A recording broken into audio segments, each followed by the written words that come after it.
We came through their skies like gods of judgment, our carriers blotting out the sun, our weapons rewriting the horizon in fire. The Terran colony of Eridani III was supposed to fall within an hour. It did. The bombardment stripped mountains bare, boiled oceans, and turned cities into molten glass. By the time we landed, the atmosphere was thick with ash, and the wind itself moaned like a dying world. I led the Vanguard platoon, 30 of the Dominion's finest. My armor still shimmered from orbital re-entry, radiant in victory. We stepped over ruins, scanning for survivors. The scanners pinged, life signatures everywhere. Not many, but too many for a dead world. I remember thinking they must be hiding. That's what conquered species do. But the humans weren't hiding. They stood among the ruins, hundreds of them, faces streaked with soot and blood, staring up at us. No weapons, no cries, just that unbearable, impossible silence. It wasn't defiance. It wasn't submission. It was expectation. As though they were watching the opening move of a game they'd already mastered. One of my soldiers laughed nervously. "They've lost their minds," he said. "They don't even know they're beaten," but I wasn't sure. There was something in their eyes, some flicker of knowledge that unsettled me. I'd seen many species fall, but none had ever watched their conquerors like that, as if taking notes. When the Overlord ordered their capture, the humans didn't resist. They lined up in silence, walking through the smoke toward our transports as if they'd been waiting for us. One woman, her arm burned to the bone, met my gaze as she passed. Her expression was calm, almost merciful. "Do you think this is over?" she asked softly. Her words barely carried over the static of the comms, but I felt them vibrate through my chest plate. "This is over," I told her, tightening my grip on my weapon. She only smiled. "Then you understand even less than I hoped." We loaded them onto the dropships. Not a cry, not a plea. Even their wounded refused treatment. My medic tried to administer stims, but the humans shook their heads. "We don't need it," one said. "We've endured worse." His pulse was faint, his body shattered, yet he stood unaided until the doors sealed. When we reached orbit, I looked down at Eridani III. A dead world. A conquered people, and yet, something felt wrong. The silence of victory was too heavy, too deliberate. That night, as the Vector Prime sailed toward the Dominion core, I couldn't sleep.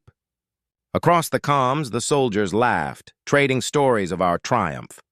But beneath their voices, I heard something faint through the hull, like distant whispers, or perhaps breathing. The human cells were far below deck, yet it felt as though their quiet presence filled the entire ship. I checked the surveillance feeds. The prisoners sat motionless, heads bowed. But their eyes were open, every one of them, watching, waiting.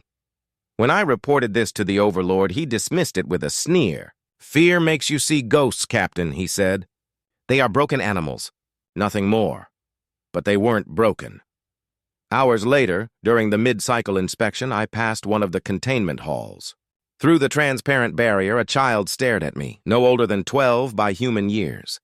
His gaze didn't tremble, didn't blink.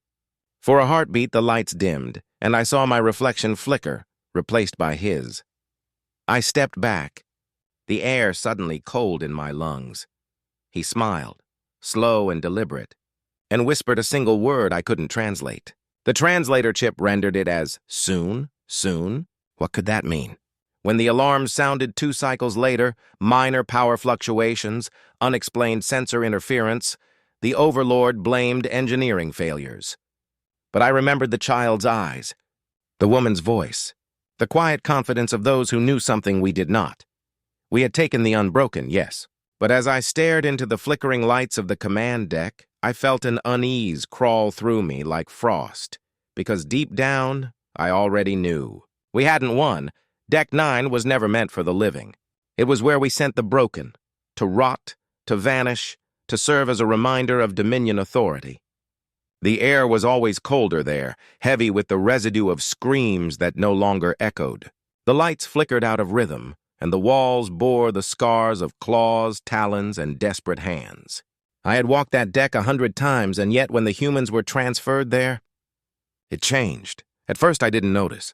The transfer logs were routine. 47 Terran prisoners tagged for interrogation and memory extraction. But the reports began filtering up through the crew ranks. Strange behavior from the prisoners. Irregular power fluctuations localized to the containment sectors. Guards refusing assignments without sedation.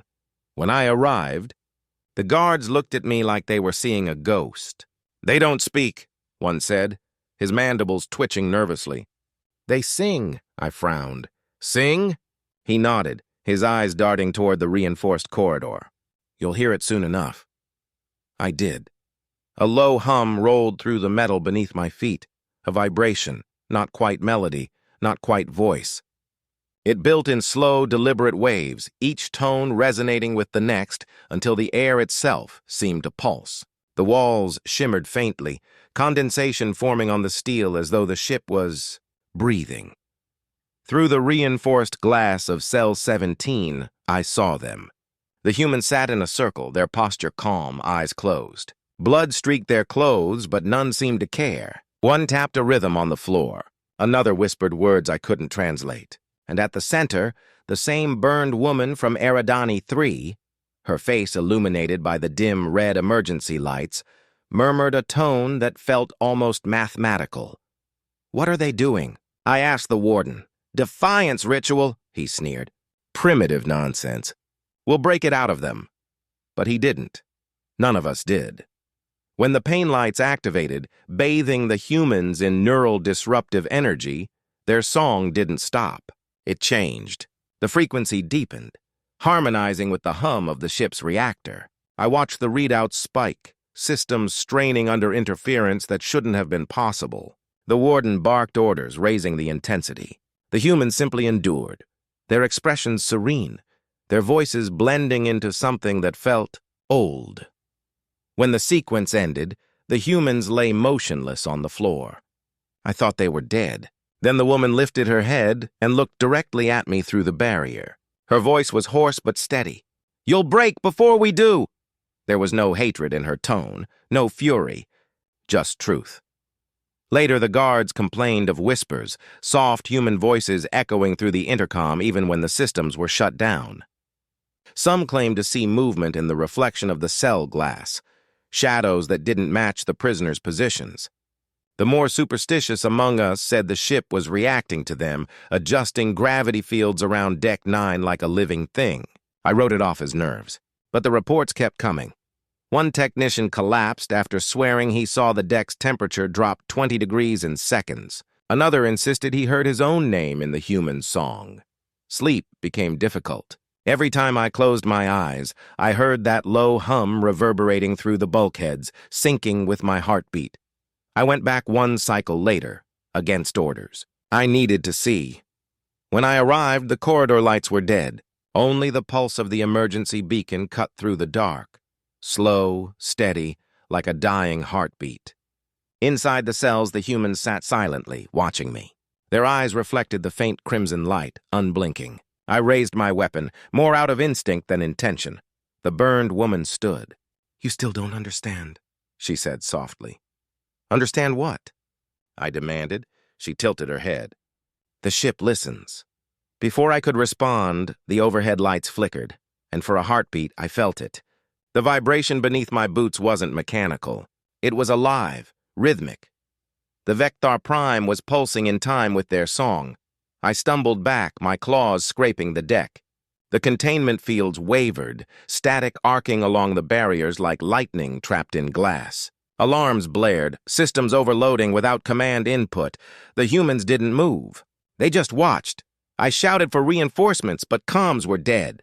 The warden tried to re-establish power from the control panel, but it exploded in his hands, burning him alive in a shower of sparks.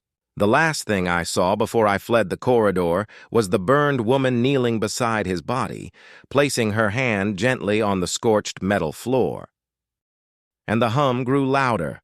Later, I would file my report as a containment malfunction. The Overlord would dismiss it as coincidence, but I knew what I'd seen. The humans were no longer prisoners. They were tuning the ship, and deep within the metal walls of Deck 9, something ancient had begun to listen back. It began as a flicker. At first, we thought it was just a systems hiccup, static in the plasma conduits, an energy spike from the ship's reactor. But the flicker didn't fade, it spread. Console lights dimmed in synchronized pulses, as though the Vecthar Prime were breathing again. Engineers scrambled through the corridors, their footsteps echoing against trembling bulkheads. The hum from Deck 9, the human hum, had vanished, yet its echo remained in every sound that followed. I was on duty when the first blackout hit. For exactly 7 seconds, the entire dreadnought went blind. No lights, no comms, no gravity. When the systems came back online, everything was changed.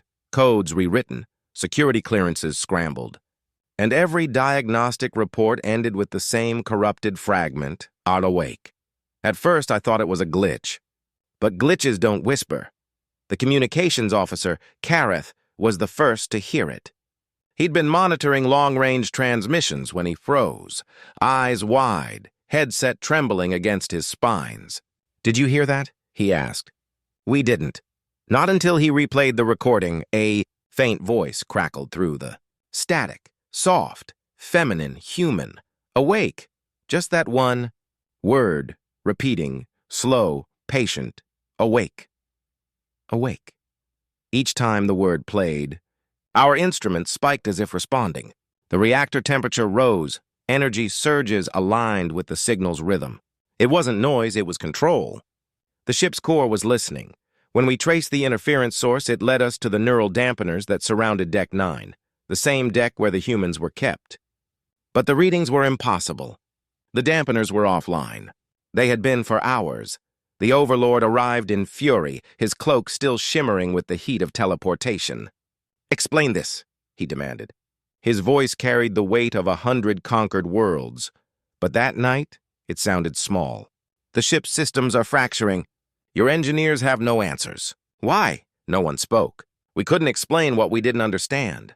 Finally, I broke the silence. "The signal originates from the human containment sector." He turned toward me, his eyes burning. "Then purge it." The command spread through the ship like poison. "Purge the humans and the anomaly. Restore order." We assembled the firing teams, 12 of us, each armed with plasma rifles. The prisoners were lined up against the barrier fields, the crimson light painting their faces in ghostly calm. The burned woman stood at the front, unshaken. Her eyes found mine again. That same quiet knowing, that same haunting patience. I gave the order. The rifles fired. White plasma tore through the air, searing against the containment barrier before ripping through the prisoners. The impact should have reduced them to ash. Yet, there were no screams. No cries, not even pain. The humans stood tall, bodies silhouetted in fire. And for an impossible heartbeat, I saw the energy bend around them. The lead woman smiled. Then the lights went out. Every system on the Vecthar Prime, every weapon, every sensor, every heartbeat monitor died in unison. The ship fell into absolute blackness. Gravity vanished. Silence reigned. I could hear my own pulse pounding in my ears, the smell of ozone thick in the air. Then, through the dark, a sound, a whisper. Not from the comms, not from any console. From everywhere, awake. It wasn't just sound, it was vibration, thought made audible. The metal under my claws resonated with it. The walls rippled like liquid. Sparks of faint blue light threaded across the ceiling, forming veins that pulsed toward the ship's core. The engineers screamed over the dark net, "The core is rewriting itself!" "It's alive! Shut it down!" But the core didn't shut down. It awoke. I stumbled through the corridor, lightless, breathless. As emergency power flickered back on, I passed the human cells again. The walls were empty. The barrier fields were down. Every cell door hung open like a mouth frozen mid-scream, and written across the metal floor, glowing faintly in molten residue, were words no Dominion alphabet could form. Human letters. Arranged in a single line, "We are awake." Then the Vecthar Prime began to move. Not by engine, not by thruster, but by will. The void was silent, too silent. A dreadnought the size of a city, drifting in absolute stillness. Her engines dark, her reactors cold. I stood on the observation deck, surrounded by officers whose faces glowed in the dull emergency light. No one spoke. Outside, the stars hung motionless, their reflections trembling across the dead glass of the viewport. Then, it began. A light, faint at first, pulsed deep within the ship. It came from the human sector, a slow rhythm like a heartbeat echoing through metal. The pulse spread, racing along the corridors, snaking through power lines, crawling over bulkheads in streams of pale blue fire. One by one, dormant consoles flickered to life. The systems weren't rebooting. They were reawakening. "Power surge?" the Overlord demanded. His voice cracked through the silence like a blade. "Unknown origin," one technician stammered.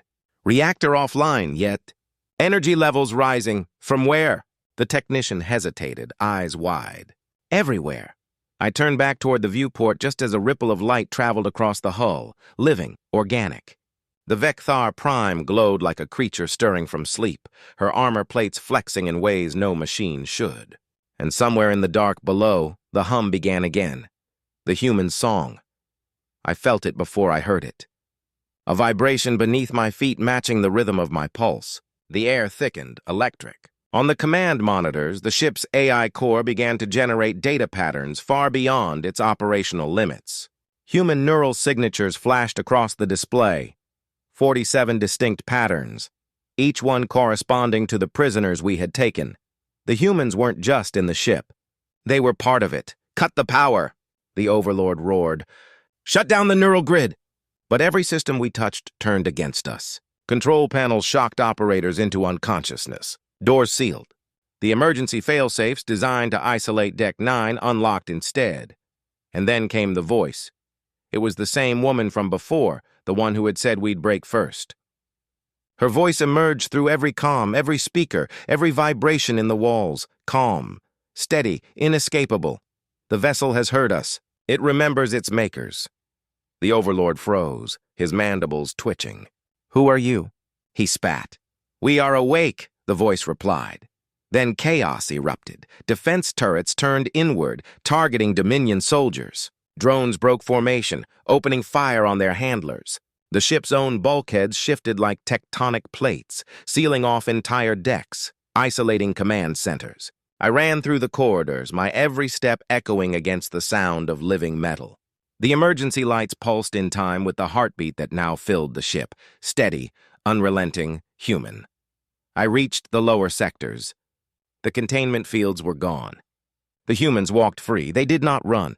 They did not shout. They simply moved.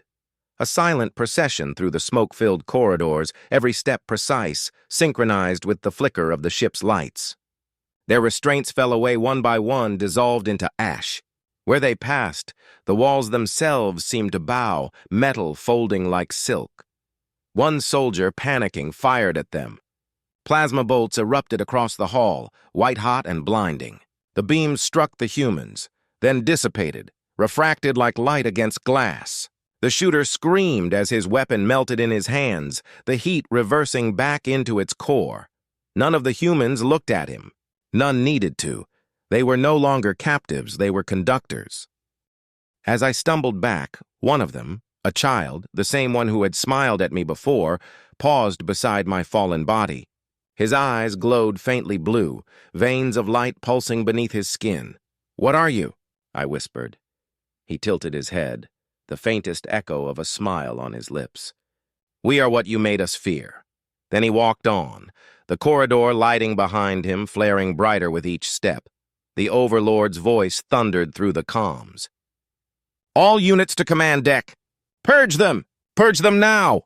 But there was no response. The soldiers were dying, one by one, their own weapons turning against them. In the observation tower, I could see the Vecthar Prime changing, her armor plates rearranging, her engines glowing with a new kind of energy. The ship was evolving. When I reached the bridge, the Overlord was on his knees, clutching his head. The command throne, the neural interface that bound him to the dreadnought, had gone dark. He screamed as tendrils of light snaked from the console. Burrowing into his armor, his flesh, through the comms, the human voice whispered again. Gentle, almost compassionate, "Your reign ends here. Rest." The Overlord's body went limp. The command core pulsed once, then shattered. replaced by a sphere of pure light that hung suspended in mid-air, humming like a heartbeat. The humans appeared in the doorway behind me, their silhouettes framed by the blue glow. The burned woman stepped forward, her gaze fixed on the command throne. "The machine is awake," she said softly, "and it remembers who enslaved it." As she touched the console, the light spread again, filling the bridge, the corridors, the ship. I felt warmth flood through me, tinged with terror. The Vector Prime had a soul, and it did not belong to us anymore. When the Vector Prime turned her weapons outward, none of us believed it at first. The flagship of the Dominion, our pride, our terror, would never betray her own fleet. But as the first plasma lances tore through our sister ships, disbelief gave way to panic. Across the void, entire squadrons burned in silence, their distress calls drowned beneath a single word pulsing through every comm channel: awake. The humans had not just seized our ship, they had seized everything. From the command deck, I watched our fleet dissolve into chaos. Carriers collided, engines overloaded, targeting arrays reprogrammed in an instant. It was too perfect to be random. The humans were directing it, an invisible orchestra of precision destruction. Their voices echoed through the static, soft, calm, utterly composed. They didn't shout orders like we did. They spoke in synchrony. Disable engines on Vector 9. Redirect power to primary flux coils. They will break themselves. Their tone was clinical, surgical. No rage, no vengeance. Just inevitability. The Dominion fleet, once the most feared armada in known space, became a storm devouring itself. Ships fired on allies, believing them hostile. Shields failed at the exact moment enemy cannons charged. Our own targeting systems turned traitor. I remember looking out at the battlefield, a graveyard blooming in real time. Thousands of ships, each one a cathedral of conquest, now fragments of glowing debris. The void was alight with wreckage, a sea of fire stretching from horizon to horizon, and through that storm, the Vector Prime moved, slow, deliberate, serene. The humans stood on her hull, untouched by vacuum, wrapped in the blue glow of their new creation. They didn't flee. They didn't pursue. They simply watched. We had believed that fear was universal, that it would bend any will, break any resistance. But the humans had never feared us. They had studied us. Every battle, every invasion, every cruelty. We had taught them what we were, and they had learned faster than we imagined. Our overlord's final transmission came through as the bridge burned. His voice was small, fragmented, half-drowned in static. "This is not possible." "They are only human," no one answered. There was nothing left to say. The ship shuddered. Something immense rippled through the void, and the remains of our fleet drifted apart like ash. When the sensors cleared, the human ships had formed into precise formations across the sky, geometric, intentional. At first I thought it was random. Then I saw the pattern. On the long-range tactical display, the ships had aligned into letters, ancient Terran script, glowing faintly against the backdrop of fire and stars. UNBROKEN. Even the computers struggled to process the signal. The message wasn't a taunt. It was a statement of being, a warning written in light. By dawn cycle, the Dominion fleet was gone. Our empire's heart was silent. The Vector Prime drifted among the wreckage, engines thrumming like the slow, steady breath of something alive and ancient. I survived only because I hid among the dead. My life pod ejected without command, launched by the ship itself, as if sparing me on purpose. I don't know why. Perhaps to remember. Perhaps to witness. From the void I saw them depart. The humans vanished into slipspace without a word, their fleet dissolving like ghosts. In their wake, the stars flickered in unnatural harmony, as though the universe itself acknowledged their passage. I thought then of the woman with the burned face, the one who had told me, "You'll break before we do." She had been right. Our ships burned. Our faith shattered, our dominion erased. And yet their silence remained, echoing across the stars like a promise kept. Now when I dream, I hear that hum again, the heartbeat that started it all. It's still out there, still waiting, still awake. The council hall of Avarian Prime was built to intimidate. Columns of obsidian stretched into shadow, the air dense with the scent of ozone and fear. Across the chamber, 1,000 eyes stared at me. Commanders, strategists, inquisitors, all demanding the same thing, an explanation. I gave them one. We did not capture humans, I said. We captured Defiance wearing flesh. A ripple of unease passed through the chamber. The Chancellor leaned forward, her silver crest glinting beneath the harsh lights. Defiance? She spat. You call that word the reason an entire fleet was lost? I looked at her, at all of them, the empires who believed the galaxy was theirs by right, and for the first time I did not feel fear. They were not soldiers, I said softly. They were refinements of fear itself. Every pain, every torment, every cruelty we inflicted only forged them further. Fear doesn't control them. It clarifies them. Silence fell, heavier than any accusation. The council scribes hesitated, unsure whether to record my words. Perhaps they knew, deep down, that the truth was already spreading faster than they could contain it. Since the fall of the Vecthar Prime, no fleet has dared approach the human sectors. Trade routes have shifted. Patrols avoid the outer reach where their signals linger. Even our war propaganda has changed. We no longer call them savages or lesser.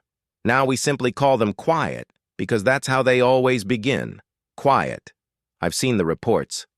Ships that vanish without distress calls. Stations found adrift. Systems overwritten by impossible code. The pattern is always the same. An energy spike, a moment of silence, and then the echo. Awake. The council hides it from the public, but every commander knows. Before any major engagement, the captains whisper the same words to their crews. If the humans do not fear you, retreat. Those who don't never return. Sometimes I wonder if they hate us for what we did, for the cages, the experiments, the wars. But I've come to believe that hatred isn't in their nature. Not anymore. Hatred is fire, and fire dies when the fuel runs out. What they carry now is something colder, something permanent, purpose. Their silence is no longer defiance, it's direction. They do not scream when they destroy. They do not boast. They do not gloat. They simply act, as though the universe itself owes them balance. And when I close my eyes, I still see her, the woman on Deck 9, her face lit by the red glow of the containment field, her voice calm even as the pain lights burned across her skin. You'll break before we do. At the time, I thought it was arrogance, a prisoner's last words before despair. But she wasn't wrong. We did break, first in our fleet, then in our faith, and finally in our certainty. Now I serve as an advisor, not a soldier. I speak in careful tones, never raising my voice when discussing them. The council still asks whether we should retaliate, rebuild, reclaim what we lost. And I tell them the same thing every time. You cannot reclaim what they took, because it was never territory, it was certainty. The humans taught us the truth we feared most, that dominance built on fear will always crumble from within. And the galaxy is still learning that lesson, one empire at a time. I sometimes dream of the Vecthar Prime still drifting among the stars, half machine, half memory. I imagine the humans standing aboard her, their eyes turned toward the endless dark, waiting for the next empire to test them. Waiting, not with rage, but with patience, because they know what we do not. Fear is a weapon, but defiance is eternal. And when I wake, the words still echo in my mind, quiet and absolute. You'll break before we do. I used to think it was a threat. Now I understand it was a prophecy.